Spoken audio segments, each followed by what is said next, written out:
All three Beards Media podcasts originate from the Gravitate Co-working Studio, sponsored by Revelton Distilling Company.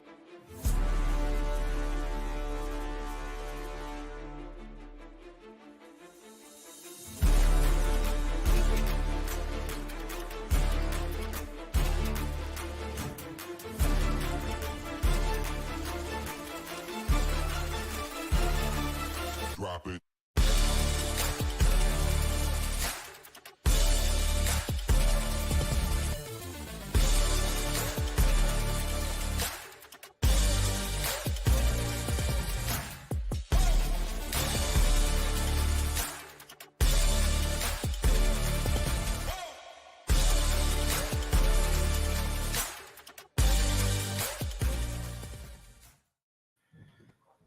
Welcome back to another edition of the Ball Don't Lie podcast. We are in season 4 and I believe episode 15. I'm Ted Hawley, joined here as always with Justin Smool, and we are broadcasted live from the Gravitate Co-working Studio and brought to you by Revelton Distilling Company. And as always, we are part of the Three Beard Media Group. Justin, what's up, buddy? Not much, man. Holidays are here, bowl games are moving, and we're itching closer to the NFL playoffs. Yeah, NFL playoffs are getting close, and I can't remember this many teams still being this in the race with so many different spots available like this year, which is crazy. It's wild. I thought about this today. I was going to mention our group text, but I didn't. But man, I think going forward with all these quarterback injuries, I think even the teams with good quarterbacks need to actually start thinking about drafting good backups, because at this stage in the game, it's actually a higher probability. Just look at the AFC down the list. Look at how many backups are going to be starting in the playoffs this year. So I think it puts a huge emphasis on drafting a quality started backup that's young. Well, we talked about this a little bit. Yeah. Preseason too, with the new rule of being able to carry the 3 quarterbacks now, that the emphasis would be way more on getting these guys out there. But I mean, just look around. When you see a guy like Jake Browning who's actually playing well right now, it is such a big deal for your team to not lose something to that. Especially if you got a guy that can keep you chugging along, and you can. I mean, there's 8 or 9 starting quarterbacks that are out for possibly this season to finish the year. That's unheard of. Maybe the Packers were just way ahead of the time drafting Love with Rodgers. Maybe. And then Rodgers just waited to go to the Jets until that went the other way. Yeah. But to recap last week a little bit, I had, I think, my worst week of the year for sure in the NFL. You did all right. I ended up going 1-5 to put me back to 43, 36-2 on the season. Still 7 games above after that crappy week. And I had you going 3-2. Also has you 7 games above, and you're at 48, 41-5. We went 2-3 in our circa. After our 5-0 week, looking to back it up, we had the Eagles minus 3.5, and it was right there. And you could just feel it coming a little bit. I got double whammied on it too. I had that, and then I was up 0.3 in a fantasy football playoff game, and he had the Seattle kicker, so he ended up beating me by some decimal points to move on there. But it was a tough break there. We're still at, for the new quarter, in the last quarter for the circa millions, we're still at 7-3 for that quarter. But man, boy, 8-2 to be a lot better. Yep, for sure. Yeah, still has us at 60% of the season. We're at 45-30 for the season there. We just got to finish. We need a couple 4-1, 5-0. Yeah. Yep. Just here to kind of keep ourselves in the mix with that. Yep. But look, last week was tough. I actually see the board a little better this week. Even though I haven't, full disclosure, it's been a wild week with work and stuff, that this is probably the least amount of prep work I've done on it. So maybe that'll help turn it around a little bit and not overthink the plays. Sometimes first initial looks the best. A lot of times it does. A lot of times you talk yourselves out of your first plays, and I'll go back and look at, because I always bet my initial thoughts right early in the week, and I'll go back and look at that. And I'm like, I should just stay there. Yeah. But we have college football playoffs this weekend that, quite frankly, are the only bowl games that you can really bet and feel good about.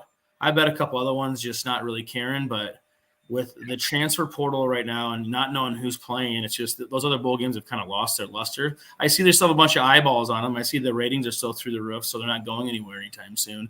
But as far as for degenerates and gambling wise, it's been a while since you've had a football game you could bet on confidently for sure. Yeah, I mean, let's face it, if you couldn't bet on college football, there'd be no eyeballs on the rest of these bowl games. For sure. For sure. So I mean, that just kind of puts it where it's at for that. I'm seeing Michigan as still a 2.5-point favorite and Texas as a 4-point favorite. It's kind of been in that area a little bit. I can't remember what it opened at. Michigan might open up as a little bigger favorite right away. I can't remember for sure, but I like Michigan. I think everyone's really overreacting to that Bama win over Georgia, honestly. I think Michigan's undervalued.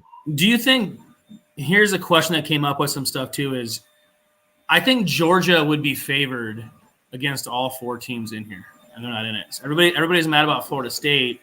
Right. I think Georgia, even more so than that, has a thing too. So this is why it just sucks we don't have the 12 teams yet. Yeah, I mean, I actually think they would be too. Yep. So, I mean, that's the thing. It's either – I think at some point, you just got to turn it over to Vegas, right? Just let them set it, and then, hey, they're going to tell you what the odds are, and you're not going to like it most of the time because, truthfully, I mean, actually, Ohio State is way better in their eyes than what the committee and everybody else thought. And, Sure. People don't like that, but hey, I mean, if you want to determine quote unquote a true, let the people who do it for a living. Sure. And I'm actually going to go with both favorites in these games too. I have Michigan -2.5 and Texas -4. I really wanted to play Washington just to talk myself into it, but Texas is so good up front that I don't know if Washington's going to be able to move them around enough, and they might just like insert their will a little too much on them. That unfortunately, I think the Longhorns probably going to push them around a little bit. But look, Penix has proved me wrong a couple times this year too. I mean, there was a dog the last time they played as well, so I hope they win. But I'll probably be. I haven't made any plays yet on these games. I think I put some on Michigan right when they came out, but I haven't really gotten into it too much. So yeah, I like Michigan. That'd be my only play. I'll wait and see. I haven't truly looked into anything, but just initial thought was for sure. I thought Michigan was too short. So. Yeah, I thought we were getting a little value with everything going on too. I mean, look, they do have a bunch of distractions again. There's going to be some more maybe suspensions coming for Harbaugh too. It's getting to the point that just go to the NFL, Jim. Why do you want to deal with this crap every year? I mean, the NCAA has lost all ability to have respect from anybody anymore. There is no rules, so when they decide what you can and can't do anymore. Yep. Until a set of rules come in and get set to where you have people staying through the season, having a transfer portal season open before the games are even done playing. Like nothing makes sense anymore. It's actually a joke to where, the people that were college football truists over professional for a long time are now going like this. I mean, yeah, it does suck. So you're not going to see the same kids playing anymore. Nope. The same schools. You get used to that. And it's just why. And for smaller schools, like it's going to continue to get worse too. If you're an underage player at an Iowa or Iowa State, especially at a skilled position, like as a wide receiver or a running back or quarterback, you're going to see some more Tyrese Hunter things happen where a Texas is going to come in and steal him because you can't pay him that kind of money.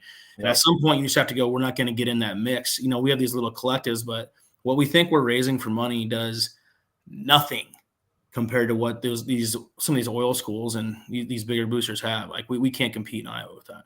Right. No, that is really true. Yeah. It's the whole script, it's changed so much. And quite frankly, it's just annoying to even trying to follow and keep up with anymore. But I used to really like the recruiting and signing days, and it doesn't even matter anymore because I agree. The transfer portal for sure matters more now than signing day does. Half those kids will be gone next year. And that's why it doesn't matter. It used to be such a big deal to get a kid because you get them for at least and you always wait to see too, like, well, who do we have for underclassmen? Now you have to play these underclassmen. I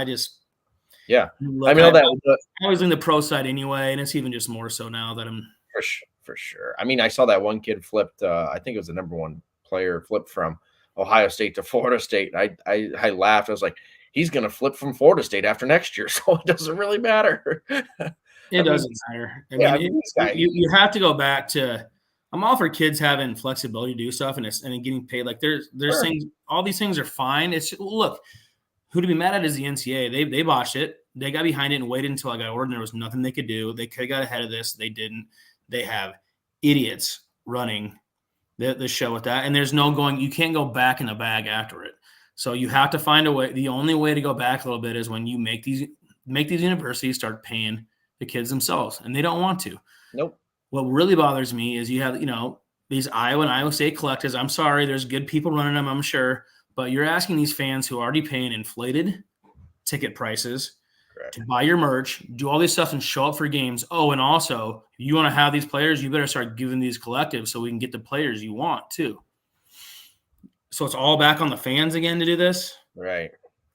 Didn't you? We saw the numbers you signed for that new Big Ten deal with all these schools coming in. We know what you're getting paid, so why don't you play the players? Right. Correct. Football needs to go off on its own. Like Yep. it needs to be its own sanctioned deal. I think Chip Kelly maybe even alluded to it a little bit, having 64 teams. And as I agree. As a smaller school like Iowa State that could get left out of that, that would suck. But maybe you get in it, maybe you don't. Maybe it's a little higher, but it's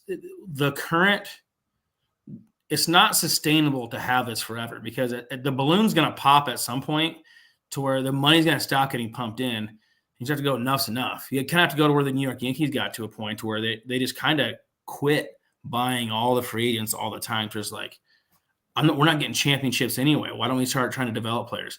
Well, That's the problem, though, is you go and develop your young players, and somebody else is going to pay them under this, too. So unless there's some set of rules and, football governs itself, you can't go back. And you have to go back to you get to transfer once. Otherwise, you have to sit out a year. You want to transfer again, you got to sit out a year. There's got to be something because playing for 4 schools in 4 years is just crazy. Yeah, it's a whole – we could talk on and on about it. It's wild. I'm ready for the 6-year thing to be done too with all these COVID years we've done. It's ridiculous. That's stupid. Don't even get me started on that. No, but that's enough. That'll probably be until the championship game. That'll be the last of our college football talk. For so I'm playing both favorites. Sounds like you like Michigan as well. I like Michigan. Yep, I'm with you. Well, after that little rant, why don't we before we jump into our NFL plays for this week, why don't we go ahead and hear a word from our sponsors?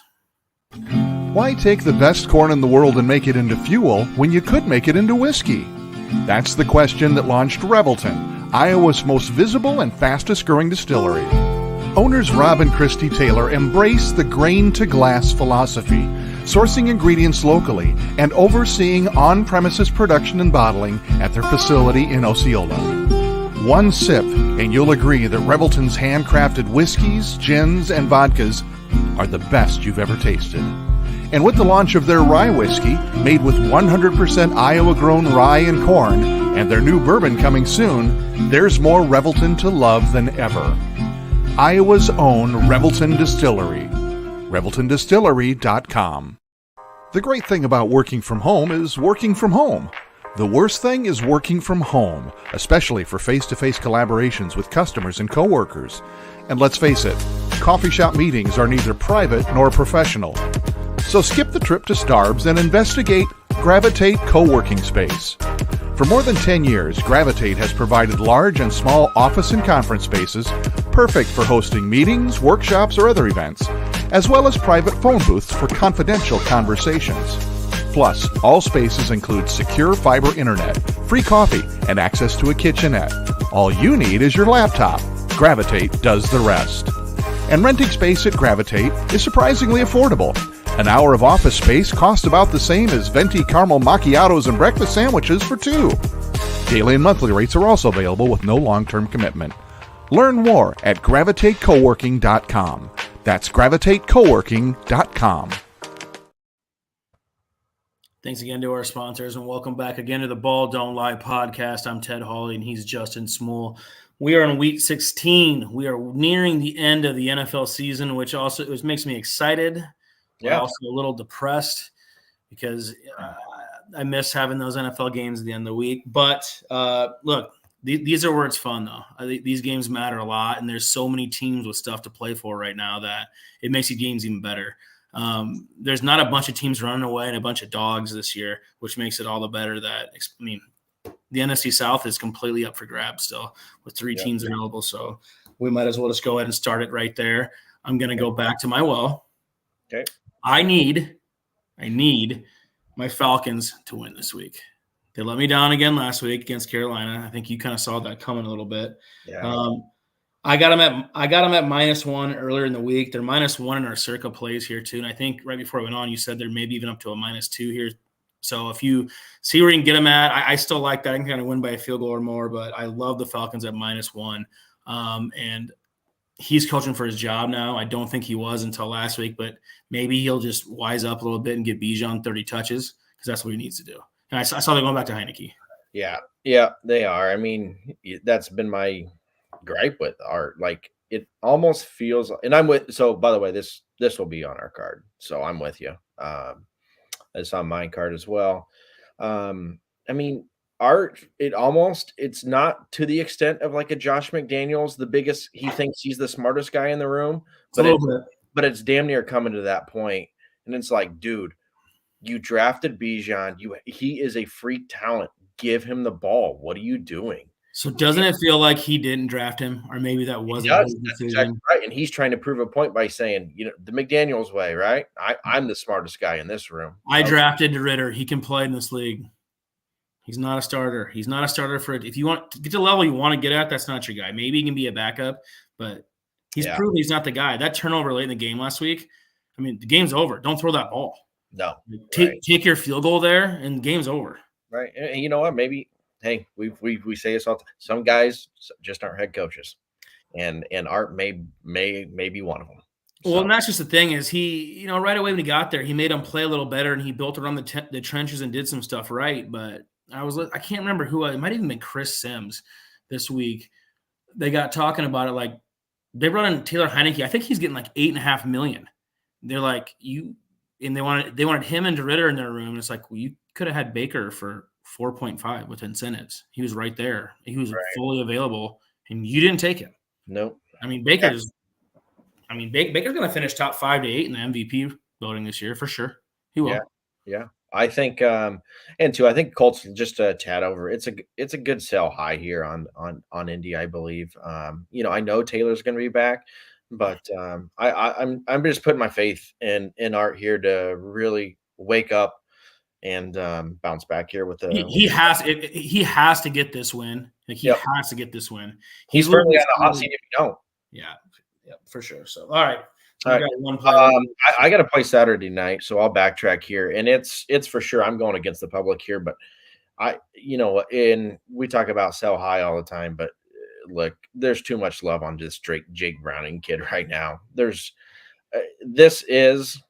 we don't like Pittsburgh, and none of us do, but if there's ever a Mike Tomlin rah spot, this is it. My only worry to stay away from this game is because I think for the first time, maybe in the Tomlin era, he's maybe lost the locker room. I mean, it does feel like it could be that, right? This whole George Pickens is an issue, and that guy needs to wake up, or he's going to be out of the league. So is Deontay Johnson, in which they're not. I mean, look, it is bad. Like, I mean, you're talking some Iowa offense type same feeling. Luke Potoff is a good buddy. He's a Hawkeye fan and a Steelers fan. He's like, I just can't. I hate watching football on Saturdays and Sundays now. I want to turn the TV off when both teams run offense. I'm like, yeah, but you're going to score on special teams and defense and win anyway. Right.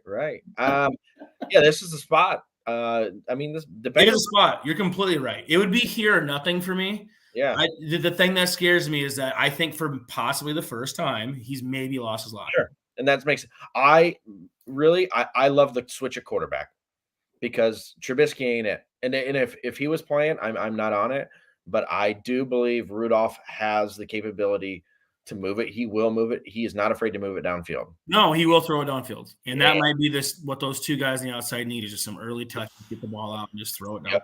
So that's what I'm banking on. Tomlin as a home dog's never a bad bet. Correct. It's just like Vrabel. Yeah, you're right about that. Yeah. You're right about that. Well, I'll backtrack a little bit then too. This game, I leaned early right away when the lines came out. I leaned the Rams just because I think you and I both liked them a little bit. Mm-hmm. And then I started looking into it a little bit. And when there's 89% of the bets and like 82% of the money, whatever, is on the Rams side and the line's not moving, it tells you all you need to know. And this just seems like a spot to where the Rams might get snapped. It feels like it.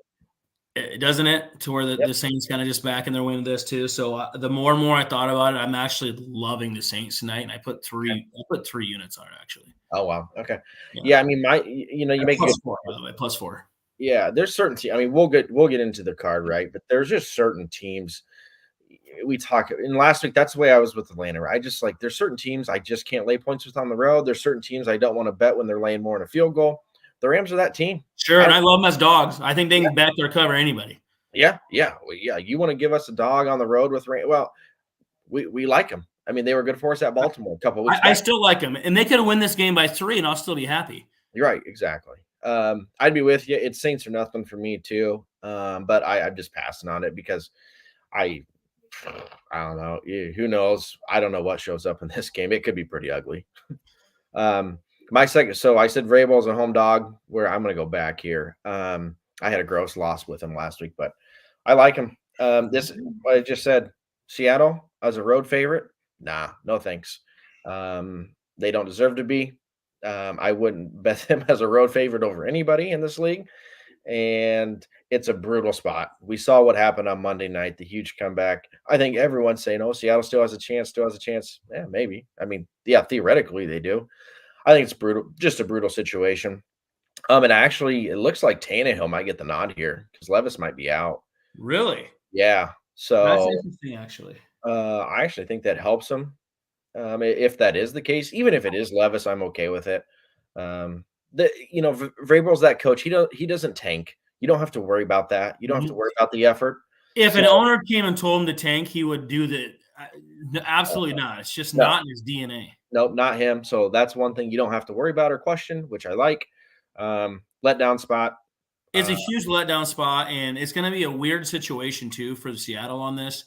I actually liked Seattle a lot earlier in the week. I actually might even bet them, but I'm completely off them now. And if they trot Geno out, there might be some mixed feelings because Locke actually played pretty good in the second half. That last touchdown throw was a big boy throw, by the way. It was a good throw. Great. And as a Broncos fan, I'm like, yeah, I've seen that, but have you seen the other stuff that he does? Right. So if they do trot him back out there, you're going to see the other Drew Lock as well. Correct. Yep. So, yeah. You take the good and the bad with him. And I Drew Lock at home. That sounds great. Drew Lock on the road's a very different thing. Yeah, favored. Yeah, no thanks. And I don't want to banged up Geno either. No, I agree. I don't see Seattle moving the ball, truthfully. So I'll probably stay away from this. I did like Seattle. I don't anymore. So I can get on your. Okay. I'll cheer for you here. I got an ugly one. Okay. In the ugliest game of the week, probably. Ooh, good. I like this. I'm going to take the Commanders on the road +3 at the New York Jets. Okay. They've been terrible. I don't know who they're playing at quarterback yet either. I hope it's Jacoby Brissett. He actually gave him a little shot in the arm, and they about backdoored that last week. But I like Sam Howell too. This is just a spot to where people go back and forth so hard on the Jets, and they look terrible again last week. So them coming back out as a favorite against anybody again, no thank you. They might struggle to move the ball a little bit, but it's still the Jets. So I'm going to hit the Commanders +3. Okay. Let's see. I'm going to take the Browns laying 2.5 on the road at the Texans. Sounds like Stroud's out. The line, has flipped now because it did open Texans early, were favored, and now I really think Keenan's up against it here, man. This is a big boy defense, and I think it might be Davis Mills too. Yeah, it could be even Mills.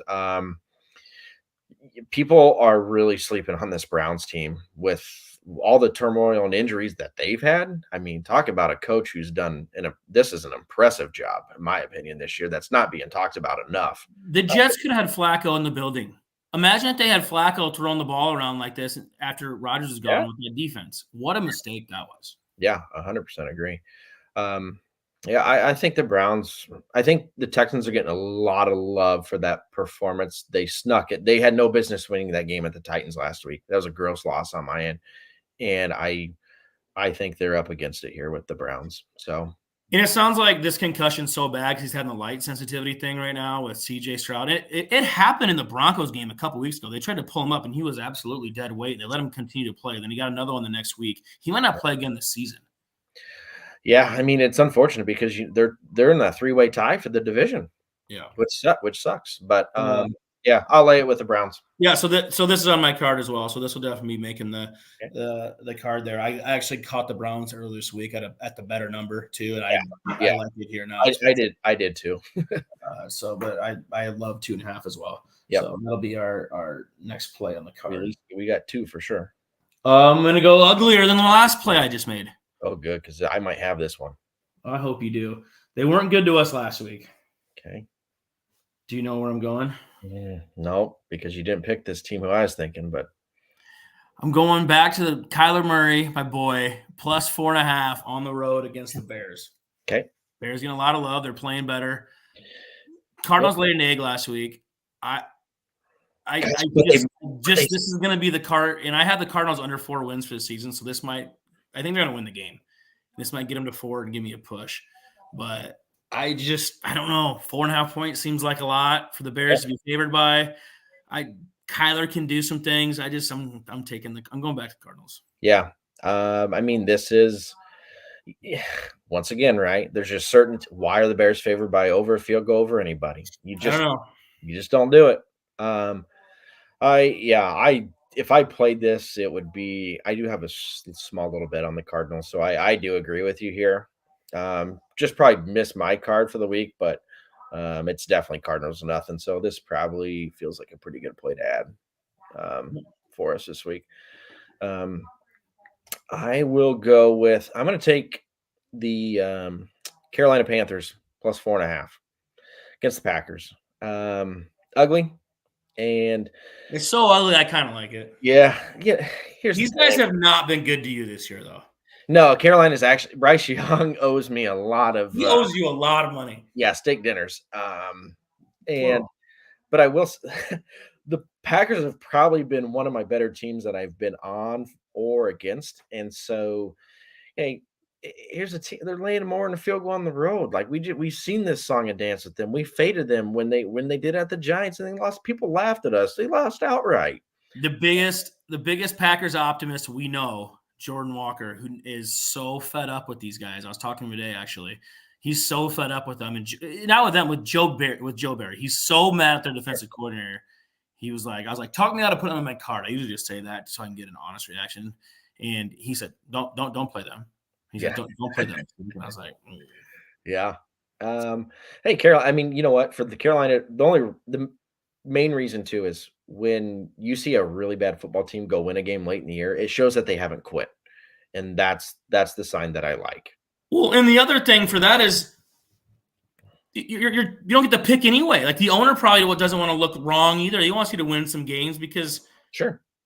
I mean, look, and it's a interim outside linebacker head coach. I don't even know the guy's name, honestly, who's run the show for him now. And well, he doesn't care. He knows he's not getting the job. Nope, correct. The only way he can get the job is to go win some games. Yeah, tanking for the owner is not going to do it. So yep. It would be the Panthers or nothing for me here, but I'll probably be seeing Buffalo. Here we go. We got a question from Josh. We talked. By the way, we should go back to Josh, what he said. We talked about last week. We said grab the Bill. If you like the Bills, grab them at 18-1 to win the Super Bowl. Mm-hmm. We said, hey, they were favored over Dallas. I guarantee you look at those odds now. They ain't that. He said that Josh wrote here, does Buffalo win out and win the division at plus 210? I would take that bet right now. Because it comes down to the final game at Miami. Well, because and so that'll lead into this question here now. I think the Bills are, dude. The Bills are a top 5. They're playing top 5 football of anybody in the league right now. They were not. I mean, look, the NFL it goes in momentum and stuff too, but right now nobody wants to play them right now. Correct. So I think it's a great bet, and that leads into my next play. Is I'm taking the Cowboys plus 1.5. I think they're going to win this football game. Okay. I think last week was such Dak. It was so bad that they had to come back out of it. Miami had Andy Pottoff's a good buddy of mine. He's a huge Dolphins fan. Their entire offensive line didn't practice yesterday. All 5 starters were not practicing. They don't know who's playing this week. I mean, if you like McDaniel interviews, and they are pretty great, they're like, so what's going on with the line? He goes, yeah. Yeah. Because he doesn't know, which is like because he doesn't lie. He's just like, yeah, I don't know, man. We're Yeah. banged up. Yep. That's it. So I think it'll probably come down to that last week in that game. The winner's gonna win the division. So Sure. Yeah, I don't have I don't have a feel on this one. I really don't have a feel on this game. I don't know what to make of Dallas. I get it. It was an ugly loss last week, but man, I feel Super like ugly. they're just yeah. Um I'm taking the Vikings +3 at home against the Lions. Um Yeah.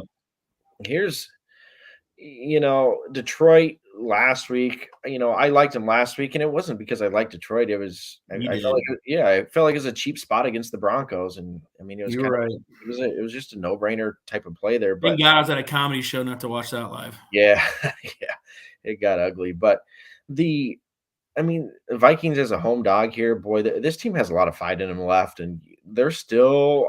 I think they're sneaky to make the playoffs. Detroit, that win kind of gets them pretty much sealed for the division. Truthfully, Probably. and it's still going to be hard for them. They aren't really going to get that 1 or 2 seed anyway, so they're kind of in no man's land. Truthfully, right now. So give me just the team, home dog, a lot more to play for. I think the Vikings are live here. I'll cheer for you there. Okay. Yeah, that's so I got 6 plays there. That'll be it for me. Okay. If you do those play 5 stuff, my least favorite of the bunch is probably the Commanders. Right. So if I leave one of my 6 out, that'd be it. I got let's see. I got 6 for you here now too. I got one more I'll take. I'm gonna go against my team. I'll lay it with the Chiefs -10 against the Raiders. The thing here is I just feel like it's a cheap line. I know the Raiders, especially from the defense side of the ball, have played a lot better, but Mahomes absolutely owns this division, period. And every once he'll slip up once, like he did it. He slipped up against your team this year, right? It was like 4 or 5 turnovers or something ugly. But that's the only way you beat him. I just don't see it. I really don't. I think he'll be really motivated. The Chiefs defense is solid. They're at home. They've really owned the Raiders besides the one game a couple years ago there. I think the Chiefs, truthfully, I hope I'm wrong, but I think they put a number up on them, even though their quote unquote offense isn't, is broke. But I actually I did a 6-point teaser. You can even do 7 to get a better line. Depends where the Chiefs at. The Chiefs were at like 9 at the time, so I did a 6-point teaser and got Denver at a pick 'em and Chiefs at -3. That was my next game that just missed. I was You like Denver? No Patriots. Oh, you like the Patriots? Yeah, I can't say I like them, but Denver 6 points is a lot. I think Denver's going to win the football game. That's why I like them in a teaser. Sure, I get that. But Denver are favored by over a field goal. No, the line's too high there. It would be if you made me pick the game, I would take probably the Patriots at 6. But this is where Denver, as soon as they start staying away from us, when they come out and smack somebody around a little bit too, and you get back at home. My only fear with that Denver Patriots game, it has to me why it just missed to me is it has the same feel of the Giants at the Saints last week. Everyone was on this DeVito high, and they're like, oh my gosh, like the Saints laying 6 to anybody, right? We all agree, yeah, they shouldn't be. Well, how'd that work out? Yeah. That's kind of my same kind of thought here. It's like, really Denver's laying 6? But I don't know. Maybe could be walking into it. So I mean, it opened up at like 5. It's gotten up to 6 now too. Right, It's kept climbing. So yeah, we'll see. So all right. Well, that I feel a little better about our start here. It looks like we have the Falcons and the Browns for sure locked in on both of our cards, and I like a player 2 years, and it sounds like the Cardinals might stink their way in again. Yeah, they've been the giveth and taketh from us this year, so we'll see. Gosh, and we were right. Man, like if you told me that they would score as many points as it did last week, I'd say we're good. We cover, and that's just. Sometimes you just run into it. And Brock Purdy just says, no, thanks. I'm done. I tell you what, so why don't we just talk about that game a little bit here since it's a big game. Boy, it's a stinky line. Have you ever seen a stinkier line than San Fran -5.5? We've told you guys, when you see a 5.5 line, Vegas builds casinos on teasers. And this gets you where you think you like it. And oof. Yeah, I will watch this game. I can't wait to watch this game. Yep, this would be great. I tell you what, and I'll go on a little tangent. These talking heads that just hate on Purdy are so stupid. And I'm tired of the talk that it's just like, oh, if Lamar wins this game. No, Lamar don't deserve MVP. He wouldn't even be top 5. Look at his stats. What has he done this year? Oh, so he goes and win one game and all of a sudden he goes MVP? No, that's ridiculous. What are they going to say, though, if Purdy comes out and if they come out and cover this game and win, and he throws for his 3 touchdowns, his normal stat line? Yeah. Oh, they'll find a way. How? I don't know how you can anymore, though. Because they're so stuck in their way, they can't be wrong. You know how these morons are. Well, he smacked Dak. If he goes and smacks Lamar, I mean, yeah, they smack Jalen. Like, who's left? Who's gonna get it? Yeah. Do you think they would give it to CMC on his own team over him? No. I don't think so. I think there's enough people that just aren't allowed talking heads that he would get enough votes. I think, yeah. I mean, you win this game, and you just, truthfully, Vegas hasn't betting favorite for a reason. Now, let's call it what it is. And hey, we gave that out a few weeks ago. Hey, I listened to the advice there. Yeah, I wish I would have put more in it. I know, but yeah, what a game. I hope he plays well. But it does kind of for those reasons. I really want the Niners to cover that. Like, I'll probably end up betting a little bit on it just because I want it to happen. I want the Niners to beat him by a bunch, and means Brock played well. Yep. Because he can't. Everybody keeps saying that too. And it's like, it's annoying. If he doesn't play well, they don't win. He's playing well and they're winning. Correct. Yeah. And if you think by now he's a system guy. What, he had one bad game this year? Yeah. And arguably you made that because of he got concussed. I don't know, man. It was weird. People forget that stuff. But that's, it is what it is. They just don't want him to be well, right? But then they'll say Bryce Young has all the talent in the world. Oh, okay. Most people like these stories, though. That's why it's so weird. It's not like he's a loud, flamboyant guy either. Like there's nothing to hate about the guy yet. People do. It's the weirdest thing. It is weird. The weirdest thing. It is. He is one of the most mind-boggling guys in sports right now. Because people hey, we love the DeVito story. We love Kurt Warner. They love this is everything you want. Yeah, make the movie. It's going to be called Mr. Irrelevant. It's already done. Yeah, right. Kevin James will probably play him. Right. Just like the Sean Payton movie looks nothing like him. What a joke that was. Yeah. All right. Well, that's probably enough. Yeah, that's enough. Tangent for me. We keep under 40 minutes here. Yeah, there we go. I had 6 plays for myself. I had you for 7. You had an okay week last week, 3-2. Actually, that's a great week last week. Mine was absolutely terrible. We went 2-3 in Circa. We need a good week this week. So no time like the present. I will be hosting the afternoon drive on KXNO tomorrow from 3 to 6. So maybe we'll have our Circa plays locked in by then, and I can say them on the air there. So yeah, we'll see. But yeah, tune in KXNO tomorrow if you want to hear my ugly voice. That way you don't have to see it like this. But again, my plays 6. I had the Saints tonight +4, Falcons -1, Commanders +3, Cardinals +4.5, Cowboys +1.5, the Browns -2 in the hook. Small has the Falcons -1, Steelers +2, the Titans +2.5, Browns -2.5, the Panthers +4.5, the Vikings +3, and the Chiefs -10. So that'll do it for our Week 16 picks. Again, thank you to our sponsors from Gravitate Co-working Studio and Revelton Distilling Company. Thanks again to our partners at 3 Beards Media. Thanks to Chris Paghetti, producing in the background. And you got anything left to add, buddy? Nope. All right. Thanks for listening again. As always, I'm Ted Small. Cash that ticket.